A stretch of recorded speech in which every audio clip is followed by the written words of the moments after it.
Week 2, we're doing it. We're watching The Bachelor. We're here. We're on the couch. We've got our blanket. I don't know why I keep saying we. It's just me. It's just us. I'm talking about The Bachelor. Bachelor. I'm on my first commercial break of episode 2. I don't have much to say. Is this how most of the season is gonna go? Probably. Probably. So much of the show is editing and the way they put it together, but they made Bibiana look a little bit crazy in the promo for the episode, and it makes me sad, but also I get it. Like, we're the same person. I'm sure if I had ever been in a situation like that, I would also be like, you let me talk to my man! Let me talk to him! Thankfully, I was never in a situation like that, or had it filmed, because the world would know my name. They're riding a motorcycle down this coast, and me, being the person I am, only think of one thing. Do they take helmet hair into consideration?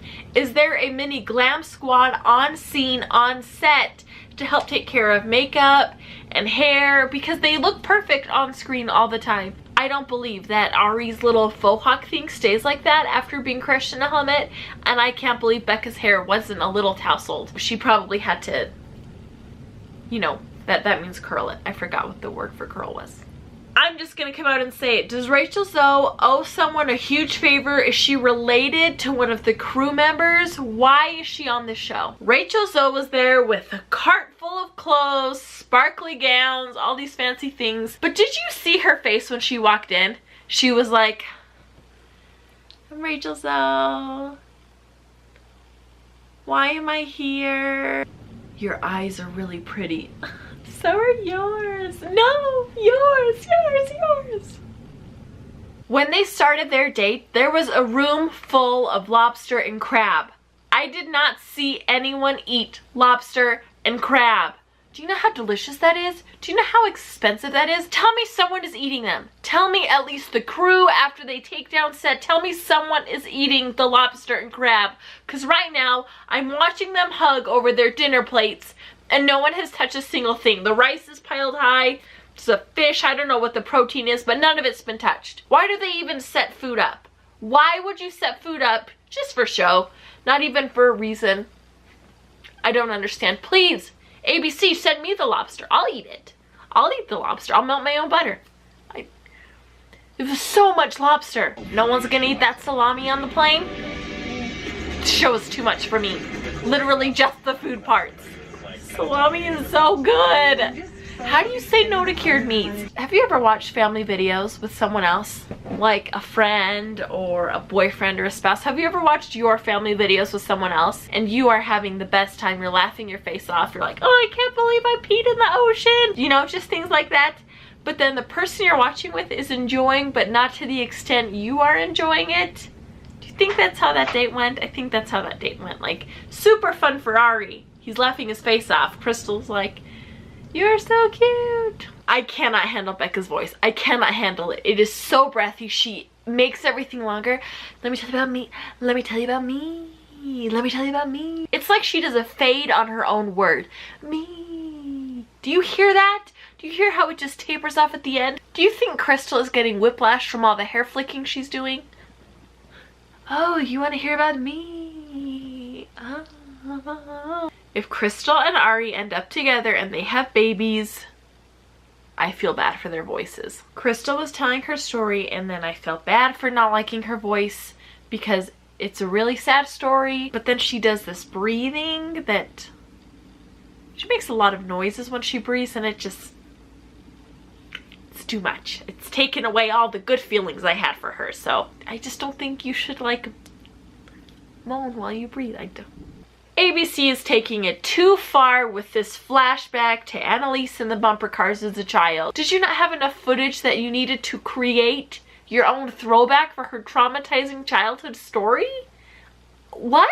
I just wanted to take a moment and address something that I think we're all thinking about. Childhood bumper cars are in fact traumatic. I remember going to Lagoon as a child and being so excited to ride the bumper cars, and every single time I thought, this is the day I am not going to get stuck against the wall. And every single time I got stuck against the wall. And I remember being stuck and getting hit. I feel like she shouldn't even be driving. Is she driving a regular car? Does she have a regular license? Is that fine? If you think about it, driving on roads at 40 miles an hour, on the highway at 75 miles an hour, that is more dangerous than driving a bumper car. And I understand, I know that everyone's fears are their own, but I mean, if there were like spiders hanging from the roof of the bumper car, if you had to be blindfolded, but she was really crying. And then at the end she was like, that was fun. I feel like her reaction is my reaction every time I would go on a roller coaster. I think I was in high school and I remember going to Universal Studios with my family and we were gonna ride the Dueling Dragon. You get the, what is this called? The seatbelt goes over this way and your feet are dangling and the dragons go like this. It looks like they're gonna hit each other and then they go into loop-de-loops. I remember bawling almost the entire time we were in the line. I wanted to get back, I wanted to leave, and my dad said, no, we were here, let's go, let's do it. I rode the roller coaster and I remember scream laughing so hard and snot was just flying from my nose because I spent 15 minutes bawling. But it was so much fun! So I get where she's coming from, I really do. I understand being so scared of something. All you ever think of are the horrible experiences you had and the build-up before riding in the car. I'm sure the whole time she's spray painting, she's like, I can't do this. Oh, I'm gonna get stuck on the wall. But she did it and I'm so proud of her, but also, I don't cry before I go on roller coasters anymore. I let the butterflies build up, but I don't let the snot flow. How long do we think that Chelsea had planned her saying, there is another man in my life. It's my son. That was premeditated, that was pre-planned. She rehearsed it in her mirror at least 15 times before tonight. Bekah, I just really love having your energy around here. It just makes me feel so young. I haven't felt this way in such a long time. When Arie kisses Bekah, it looks like he's gonna eat her face. It's like he unhinges his jaw and is like, their kisses make me uncomfortable. This is our first kiss. Arie is savage. You cannot hold the group date rose in your hands and point out two girls and talk about them specifically and then only give it to one of them. I mean, you can, that's the whole point of the show. But if you know who you're gonna give it to, don't talk about two girls, just talk about the one girl. Oh, I can't believe he just did that. The cocktail party has started. Arie says cheers, and all the girls on this side of the room go to him and they clink their cups. And right here, there's a little cluster with Crystal as the lead, and she's like, cheers. But Arie's too far away, so she's like, oh, cheers. And then she clinks cups over here, but as soon as she sees Arie come over, she's like, cheers. Gotta clink that cup, girl. Got to clink that cup. Do you watch the morning news and eat like Raisin Bran? Maybe don't say that to the man you're trying to date. If you want the age gap to seem smaller than it is, don't compare him to your grandfather. Just a word of advice, you know. If you want, you don't have to take it, but it might be a good idea. Bibi! Bibi! Bibi is my queen. Queen Bibi for life. She says everything I want to say. She's like, excuse me, Crystal? Bibiana and I are sisters. Brisa and Bibiana, soul sisters for life. Get it, girl, say it. And thank you for addressing Crystal's fake tone. Preach, sister. I'm gonna start leaving conversations like this. And mic drop. Bibiana is giving the season life. The most riveting part of this whole evening has been a commercial for the news, where the broadcaster said, a soda filled with meth. Find out how a toddler got it. It's not something to joke about, but really, that's the most exciting thing to happen tonight. The following is an accurate depiction of me during the rose ceremony. Jacqueline? Who's Jacqueline? Oh, you have to. You have to. Please give her the rose.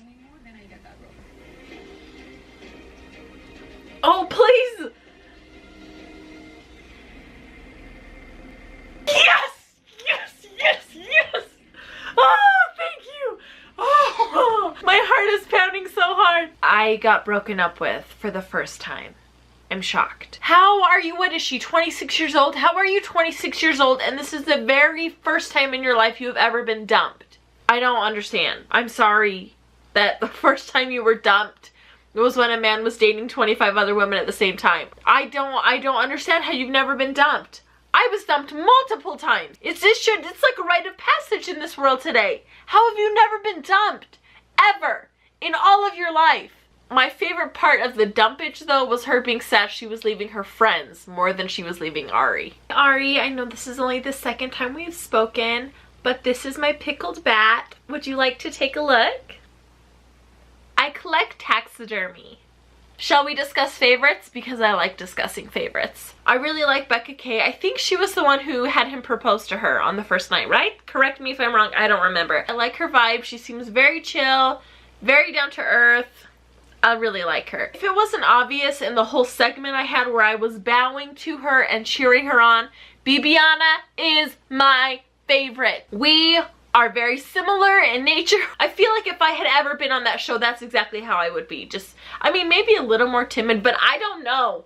When you're in such a heightened situation and you have people like Crystal taking your man, I don't know. I would probably be like Bibiana. I really like her. I like her a lot, and she's so pretty.